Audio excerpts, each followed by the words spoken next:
Hi friends, welcome to Kerala recipe. நாம் இன்றைக்கி ரொம்ப டேஸ்டான வறுத்தரைச்ச கோழி குழம்பு பார்க்க போகிறோம். வாங்க வீடியோக்கு போகலாம். அதற்கு முதல்ல மசாலா ரெடி பண்ணிடலாம். அதற்கு ஒரு பாத்திரத்தில் 2 டேபிள் ஸ்பூன் தேங்காய் எண்ணெய் சேர்த்துக்கிடலாம்.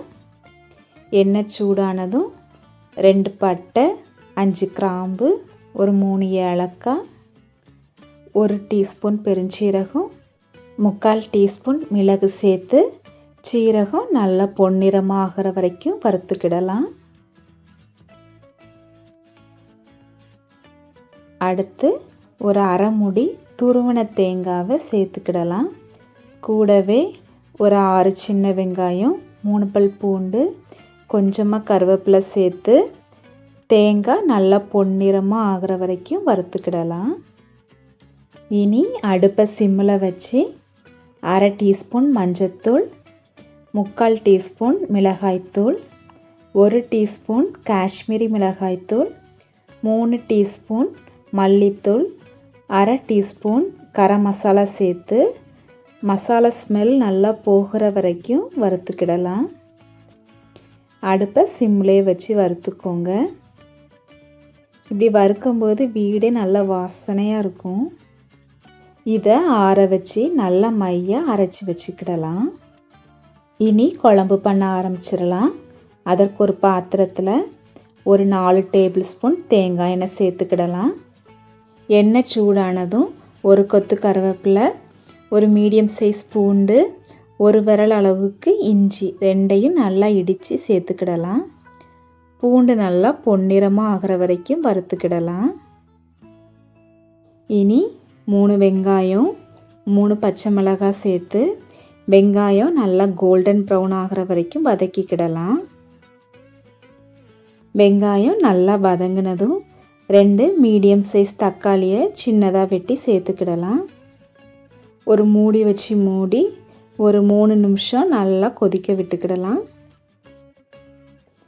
தக்காளி நல்லா வெந்துருச்சு. இதை நல்லா மசிச்சு விட்டுக்கோங்க.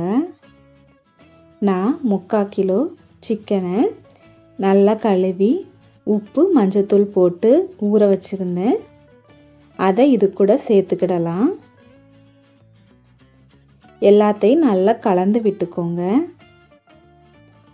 மசாலா எல்லா இடத்துலையும் படுற மாதிரி நல்லா கலந்து விட்டுக்கோங்க. இனி அரைச்சி வச்ச மசாலாவை இது கூட சேர்த்துக்கிடலாம். குழம்புக்கு தேவையான அளவுக்கு தண்ணி, உப்பு சேர்த்துக்கிடலாம். இதை நல்லா கலந்து விட்டுக்கோங்க. நாம் வறுத்தரைச்சி மசாலா சேர்க்கறதுனால குழம்பு நல்லா டிஃப்ரெண்ட் டேஸ்ட்டாக இருக்கும், சூப்பராக இருக்கும். கண்டிப்பாக ட்ரை பண்ணி பாருங்கள். உப்பு காரம் எல்லாம் செக் பண்ணிக்கிடலாம். நான் 1/2 டீஸ்பூன் மிளகாய் பொடி சேர்த்துக்கிடுறேன். இனி இதை ஒரு மூடி வச்சு மூடி நல்லா ஒரு 15லேருந்து 20 நிமிஷம் நல்லா கொதிக்க விட்டுக்கிடலாம். அப்பப்போ இடையில எடுத்து கிண்டி விட்டுக்கோங்க. குழம்பு ஓரளவுக்கு ரெடி ஆயிருச்சு.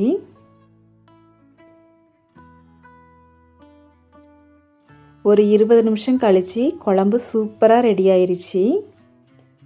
இதில் ஒரு கைப்பிடி அளவுக்கு கொத்தமல்லி சேர்த்துக்கிடலாம்.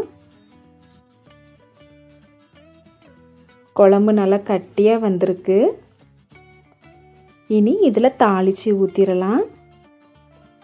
அதற்கு ஒரு பாத்திரத்தில் 2 டேபிள் ஸ்பூன் தேங்காய் எண்ணெய் சேர்த்துக்கிடலாம்.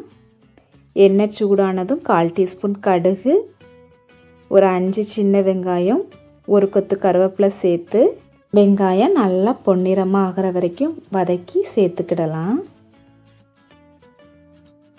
குழம்பு சூப்பராக ரெடி ஆயிருச்சு.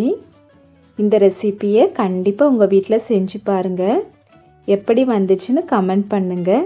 வீடியோ பிடிச்சிருந்தா லைக் பண்ணுங்கள். அப்படியே கேரளா ரெசிபி சேனலுக்கு சப்ஸ்கிரைப் பண்ணி வச்சுக்கோங்க. கூடவே பெல் ஐக்கானை கிளிக் பண்ணி ஆல் ஆப்ஷனையும் கிளிக் பண்ணிக்கோங்க. தேங்க்யூ.